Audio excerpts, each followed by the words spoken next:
신약성경 221면에 있습니다. 사도행전 19장 8절에서 10절까지의 말씀, 신약성경 221면에 있습니다. 우리 함께 교독하시겠습니다. 바울이 회당에 들어가 석 달 동안 담대히 하나님 나라에 관하여 강론하며 권면하되, 어떤 사람들은 마음이 굳어 순종하지 않고 무리 앞에서 이 돌을 비방하거늘 바울이 그들을 떠나 제자들을 따로 세우고 두란노 서원에서 날마다 강론하니라. 함께요.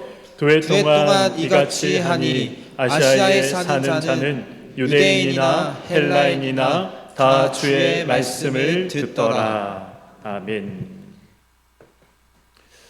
지난 목요일 밤이었습니다. 목요일 밤 핸드폰을 보니까 부재중 전화가 와 있더라고요. 전화를 하신 분은 제가 지난 사역지에서 사역을 할 때 만나게 된 권사님이었습니다. 그래서 제가 권사님께 다시 연락을 드렸더니 권사님이 받으셨습니다. 눈물을 흘리시면서 이렇게 말씀을 하시는 거예요. 목사님, 우리 남편이 이제 다 된 것 같습니다. 이제 곧 임종을 할 것 같습니다. 그러니 목사님께서 한번 오셔서 기도를 해주신다면 참 큰 위로가 될 것 같습니다. 그렇게 말씀을 하셨습니다. 이 권사님의 남편 되시는 분은 이제 집사님이신데 이 교회에 큰 시험이 있고, 그래서 시험이 들어서 이제 신앙생활을 더 이상 하지 않은 채로 그렇게 이제 살아가셨던 분입니다. 저와 굉장히 가까운 곳에 살고 계시기 때문에 그래서 지나가는 길에 권사님 댁에, 집사님 댁에 제가 선물을 걸어두고 가기도 했었고, 또 커피가 마시고 싶다라는 핑계 삼아 또 커피를 사들고 가서 또 이런저런 이야기를 나누기도 했습니다. 두 분만 살고 계시고 자녀들이 이제 미국에 있고 또 먼 곳에 있기 때문에 늘 적적하게 생활을 하셨습니다. 그래서 이제 이런저런 대화를 나누었지만 그런데 다시 교회 가셔야죠. 신앙생활 다시 하셔야죠. 자, 이 말은 하지 않았습니다. 목사가 찾아가는 이유가 뭐겠습니까? 목사가 집 앞에 선물을 걸어두고 가고 목사가 찾아와서 차 마시자 이야기하고 하는 이유가 무엇입니까? 다시 교회 나가자. 이걸 이분이 너무나도 잘 아셨습니다. 그런데 이분의 마음이 좀처럼 열릴 기미가 보이지 않았습니다. 부드럽게 마음이 변하는 것이 눈에 보이지 않았습니다. 단단한 그 마음이 그대로 이렇게 흘러가고 있는 걸 제가 보면서 참 가슴이 안타까웠던 그런 적이 있습니다. 저는 오늘 본문을 묵상하면서, 그리고 또 우리가 태신자 전도를 위해서 힘을 모으고 있는, 그리고 전도에 힘을 쏟고 있는 지금 우리가 과연 가져야 할 마음이 무엇인가? 하나님께서 우리가 어떤 마음을 가지기를 원하시는가? 이런 질문들을 저는 한번 던져보았습니다. 오늘 말씀은 저와 여러분을 위해서, 특별히 전도를 위해 힘을 쏟고 있는 우리 교회를 위해서 하나님께서 나에게 주신 말씀이다, 우리 교회에 주신 말씀이다 라고 생각을 하시고 우리가 아멘으로 오늘 말씀을 받으시기를 소망합니다. 바울 전도의 특징을 한번 이야기해보라 라고 이야기를 한다면 몇 가지 이야기를 할 수 있겠죠. 그러나 저는 가장 먼저 기억이 나는 것은 이 바울이 이방인들을 위해 부름을 받은 사도 아니겠습니까? 그럼에도 불구하고 바울의 1차 선교 여행과 2차 선교 여행, 그리고 이제 3차 선교 여행을 시작하고 있는 지금 이때에 바울은 항상 어디를 찾았습니까? 회당을 찾았습니다. 바울은 어디를 가든지 회당을 먼저 찾았던 것이죠. 회당에는 누가 있습니까? 유대인들이 있죠. 물론 유대교를 믿는 이방인들도 회당에 들어와서 예배를 드렸습니다. 그러나 대부분은 이 유대인들이 회당을 출입하고 있었던 것이죠. 오늘 배경이 되는 이 에베소도 마찬가지입니다. 바울이 에베소에 도착해서 가장 먼저 찾았던 곳이 회당이었습니다. 그리고 유대인들이 있는 또 유대교를 믿고 있는 사람들에게 바로 예수에 대해서 복음에 대해서 전했던 것이죠. 바울이 2차 전도 여행을 마치고 돌아오는 길에 이 에베소에 잠시 들렀습니다. 우리가 18장 말씀을 나누면서 우리가 이 사실을 한번 언급한 적이 있죠. 바울은 에베소에 들러 유대인들을 향해서 예수에 대해서 복음에 대해서 이야기를 했고, 그리고 이 에베소의 유대인들이 바울에게 무엇을 요청합니까? 지금 떠나지 마시고 우리와 더 오래 머물다가 가실 것을 요청을 합니다. 그래서 그럴까요? 오늘 본문 8절을 보시면 이 3차 전도 여행을 하면서 다시 에베소를 찾은 이 바울은 회당에서 석 달 동안 복음을 전했다라고 기록을 하고 있습니다. 지금까지 바울의 전도, 1차 전도 여행과 2차 전도 여행을 우리가 살펴볼 때에 바울이 한 회당에서 석 달 동안 머물면서 복음을 전했던 적은 단 한 번도 없습니다. 이 에베소가 유일했던 것이죠. 바울은 이 3개월 동안 이 회당에서 예수에 대해서 그들에게 하나님 나라에 대해서 강론하고 권면을 했습니다. 강론하고 권면했다라는 이 말은 에베소에 있는 이 유대인들이 복음을 받아들이도록 바울이 노력을 아끼지 아니하고 쏟아 부었다라는 의미가 있습니다. 이 말을 반대로 생각하면 어떤 의미가 있습니까? 바울이 에베소에 있는 유대인들에게 석 달 동안 이들이 예수 그리스도를 구주로 고백하도록 하기 위해서 복음을 전하고 그들을 설득했지만 그러나 끝끝내 복음을 받아들이지 않는 사람들도 있었다라는 것을 우리가 이 말씀을 통해서 알 수 있는 것이죠. 오늘 이 9절 말씀을 한번 보도록 하겠습니다. 어떤 사람들은 마음이 굳어 순종하지 않고 무리 앞에서 이 도를 비방하거늘 바울이 그들을 떠나 제자들을 따로 세우고 두란노 서원에서 날마다 강론하니라 라고 말씀하고 있습니다. 바울은 석 달 동안 회당에서 복음을 전했습니다. 그러나 이 복음을 들으면 들을수록 단단한 마음이 부드러워져서 예수가 그리스도다라는 사실을 받아들이면 참 좋을 텐데 그러지 않은 사람들이 있었다는 것이죠. 순종하지 않았다라는 이 말의 의미는 믿지 않았다라는 것입니다. 바울이 전하는 이 복음을 믿지 않았다는 것이죠. 마음이 굳어졌다라는 말은 어떤 의미입니까? 제가 언젠가 한번 말씀을 드린 것 같습니다. 마음이 굳어졌다라는 이 말씀은 이 마치 찰흙을 그냥 방치를 하면 단단하게 굳어지는 것처럼 그렇게 굳어져 버리는 상태를 이야기하는 것이죠. 이 찰흙이 굳으면 어떻게 됩니까? 찰흙이 굳으면 아무것도 만들 수 없습니다. 찰흙이 굳어버리면, 이 마음이 굳어버리면 복음을 담을 수 있는 그릇을 만들 수 없는 것이죠.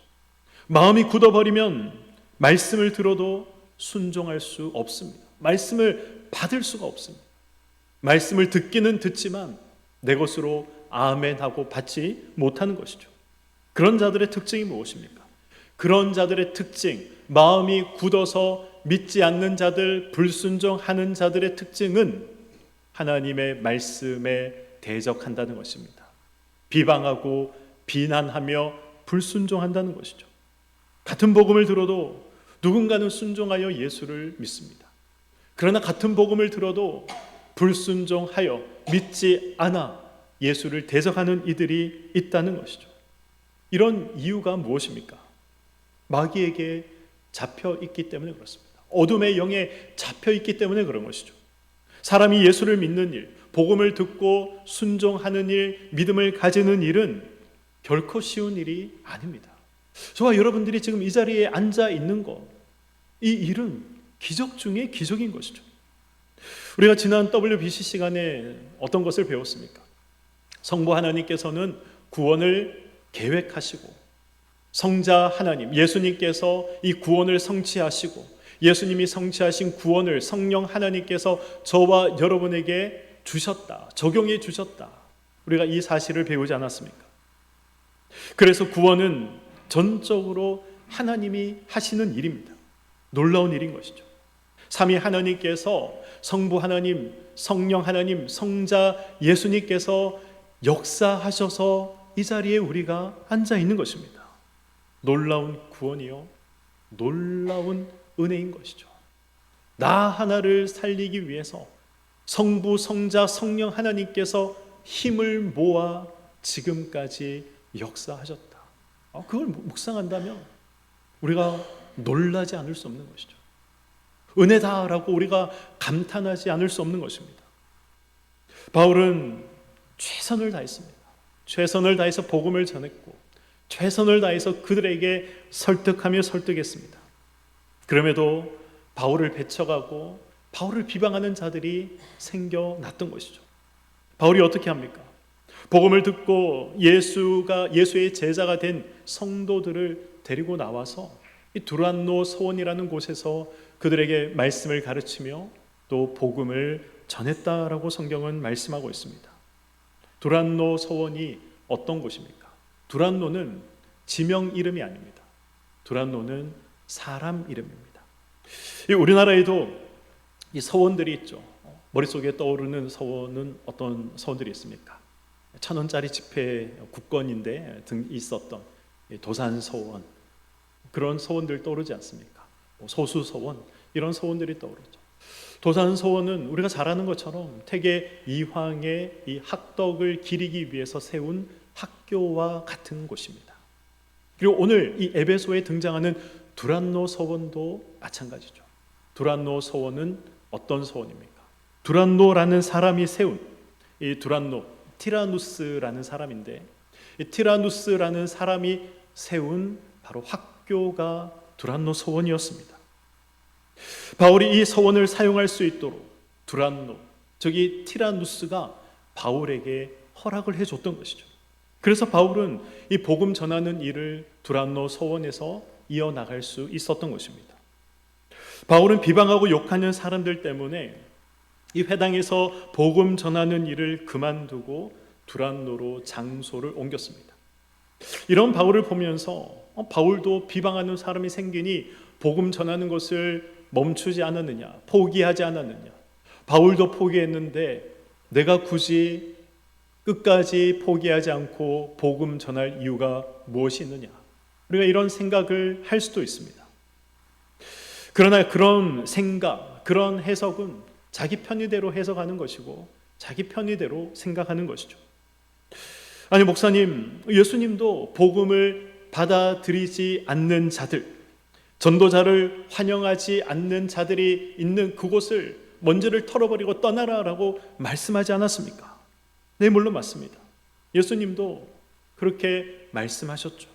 복음을 받지 않는 자들이 있으면 그곳을 떠나라. 마태복음 10장 14절에 분명 먼지를 털어버리고 그곳을 떠나라라고 예수님께서 말씀하셨습니다. 예수님의 이 말씀과 행동, 또 바울이 회당을 떠난 이 행동을, 그래서 복음을 듣지 않는 자들이 있다면 포기해도 좋다, 우리가 이렇게 생각하는 것이 합당한 생각일까요? 전하는 일을 포기하라, 좀 그 말씀을 하고 있는 것이 아닙니다. 이 말씀은 비방하고 너희를 또 비난하는 자들이 있으면 그들과 논쟁하지 말라는 것입니다. 그 자리에 있으면 그들과 논쟁에 휩싸이게 되고, 이 논쟁하는 것은 복음을 위해서, 구원을 위해서 아무 도움이 되지 않는다는 것이죠. 구원은 어떻게 받는 것입니까? 앞에서 우리가 잠깐 말씀을 드렸지만 하나님의 전적인 은혜로 우리가 구원을 받는 것입니다. 비방하는 자들이 있다면 그래서 어떻게 해야 됩니까? 지옥에 떨어질 인간이다, 우리가 그렇게 생각해서 될 것이 아니라 아직 때가 되지 않았다라고 생각하고 더 기도해야 하는 것이죠. 그리고 바울이 회당을 언제까지 떠나지 않고 복음을 전했는지 기억할 필요가 있습니다. 바울이 언제까지 회당을 떠나지 않고 복음을 전했습니까? 바울을 향해서 비방하기 전까지, 바울을 향해서 욕을 하기 전까지 바울은 포기하지 않고 복음을 전했습니다. 1차 전도 여행도 한번 떠올려 보시기 바랍니다. 바울은 비스디아 안디옥이나 그리고 이고니온이나 르스트라에서도 그랬죠. 바울은 자신을 향해서 이 돌멩이를 던져 해를 입혀 성 밖에 쫓겨나기 전까지 그는 포기하지 않고 복음을 전했습니다. 뿐만 아니죠. 바울은 또 그렇게 해를 당했지만 포기하지 않고 다음 전도 여행 때도 그곳에 가기를 원했습니다. 바울은 이 복음의 손때를 묻히는 일, 생명의 손때 묻히는 일을 포기하지 않았던 것이죠. 바울은 두란노 서원으로 장소를 옮겨갔습니다. 그리고 복음을 전파했습니다. 그래서 어떤 일들이 일어났다라고 말씀하고 있습니까? 오늘 본문 10절의 말씀을 한번 보도록 하겠습니다. 2해 동안 이같이 하니 아시아에 사는 자는 유대인이나 헬라인이나 다 주의 말씀을 듣더라. 아멘. 두란노에서 사도 바울이 2년 동안 복음을 전했습니다. 그러자 아시아에 사는 유대인들, 이 아시아는 소아시아를 이야기하는 거죠. 오늘날 이 튀르키예 지역이 있는 그 지역을 이야기하는 겁니다. 그 아시아의 유대인들과 그 아시아에 살고 있는 헬라인들이 예수가 그리스도다, 예수가 나의 죄 때문에 십자가에 달려 죽으셨고 부활하셨다, 그 사실을 믿으면 우리는 구원받는다, 이러한 복음을 모든 사람들이 다 알게 되었다라는 말씀인 것이죠. 그래서 어떤 일이 일어나게 됩니까? 요한계시록에 보시면 7교회가 등장하지 않습니까? 이 에베소 교회를 포함한 7교회가 등장하는데 바로 이때 세워진 교회들이 7교회였습니다. 이 복음의 물결이 얼마나 거셌는지, 바울이 에베소에서 복음을 전하고 복음을 가르친 후에 40년이라는 시간이 흘러서 이 소아시아 지역의 총독이었던 이 플리니라는 총독이 그 당시 황제인 트라이안에게 이런 편지를 보냈다고 합니다. 이런 보고를 했다고 합니다. 그리스도교가 도시뿐만 아니라 시골과 이 마을 곳곳에 지금 불길같이 퍼져 나가고 있습니다. 이 총독이 황제에게 이렇게 보고를 했던 것이죠. 바울이 포기하지 않았기 때문에 이런 생명의 역사와 구원의 역사가 타올랐다라는 사실을 성경뿐만 아니라 세상의 역사도 증언하고 있는 것입니다. 성경은 바울이 회당에서 복음을 전할 수 없자 자연스럽게 두란노로 이 장소를 옮겨갔다라고 지금 그런 어떤 뉘앙스로 이야기를 기록을 하고 있습니다. 또 우리가 그 해당이 안 되니 두란노로 옮겨갔구나, 두란노 서원으로 옮겨갔구나, 우리가 이 말씀을 읽으면 그렇게 생각할 수 있습니다. 그러나 저는 설교를 준비하면서 이 행간을 한번 묵상을 해봤습니다. 바울은 회당에서 3개월이라는 시간, 지금까지 정말 있을 수 없는 그런 이 시간을 회당에서 복음을 전했습니다. 그리고 에베소의 유대인들은 바울과 함께 있기를 원하던 자들이었습니다. 2차 전도 여행을 마치고 그가 자신을 파송했던 이 수리아 안디옥 교회로 돌아올 때에 에베소 교인들이 우리와 함께 더 머물자라고 바울에게 요청하지 않았습니까? 그래서 바울은 이 회당에서 복음을 전하면서 회당이 아닌 곳에서 복음을 전하는 것을 그는 생각하지 못했을 것입니다. 그런데 더 이상 회당에서 복음을 전할 수 없게 되었던 것이죠. 여러분이 바울이라면 무슨 생각을 하시겠습니까? 여러분이 만약 바울이라면 어떤 행동을 하시겠습니까? 애타는 마음을 가지고 기도하지 않았을까요? 말씀을 가르치고 복음을 전하기에 적합한 공간을 하나님께서 주시도록 기도하지 않았겠습니까? 사역을 이어나갈 수 있는 이 장소를 그래서 찾아 나서지 않았겠습니까? 그리고 하나님은 뜻밖의 인물을 그래서 만나게 하셨던 것입니다. 그 뜻밖의 인물이 누구입니까? 두란노라는 사람이었죠. 티라누스라는 사람이었습니다. 하나님께서 이 티라누스를 만나게 하셨습니다. 그리고 그가 세운 학교를 사용할 수 있도록 하나님께서 인도해 주셨던 것이죠. 사랑하는 성도 여러분, 우리가 포기하지 않으면 하나님이 열어가시는 이 놀라운 길들을 보게 되는 것입니다. 우리가 포기하지 않으면 하나님께서 만들어 가시는 놀라운 하나님의 역사들을 경험할 수 있는 것입니다. 그것이 하나님의 나라와 의를 위해 살아가는 자들이 당연히 맛볼 수 있는 은혜요 경험인 것입니다. 그런데 왜 우리가 살아계신 하나님을 경험하지 못합니까? 왜 우리가 그저 그런 신앙생활을 하다가 인생을 마무리합니까? 왜 간증거리 하나 없는 그런 인생을 우리가 살아갑니까? 순종을 포기했기 때문에 그렇습니다. 기도를 포기했기 때문에 그런 것이죠. 은혜를 체험하는 길, 하나님의 역사를 경험하는 길, 예수로 있고 생명을 살리는 이 길은 순종할 때 우리에게 허락되는 길입니다. 우리가 믿음으로 행할 때, 우리가 포기하지 않을 때 경험되어지는 길이요, 보이는 길인 것이죠. 불신앙과 불순종이 길을 걷는데 어떻게 우리가 은혜를 체험할 수 있겠습니까? 불순종과 불신앙이 길을 걸어가는데 어떻게 하나님 은혜의 역사를 우리가 우리의 두 눈으로 볼 수 있겠습니까? 그럴 수 없습니다. 바울은 포기하지 않았기 때문에 하나님의 놀라운 인도를 받은 것이고 하나님의 놀라운 역사를 경험했던 것입니다. 두란노 서원은 생각해보면 이 회당보다 복음 전하기에 더 좋은 공간이었습니다. 그렇지 않겠습니까? 회당은 유대교를 믿는 자들만 출입할 수 있었습니다. 그런데 두란노 서원 학교는 누구나 예수를 믿든 믿지 않든 유대인이나 헬라인이나 자유롭게 출입할 수 있는 장소였습니다. 그러한 곳에서 예수를 증거했던 것이죠.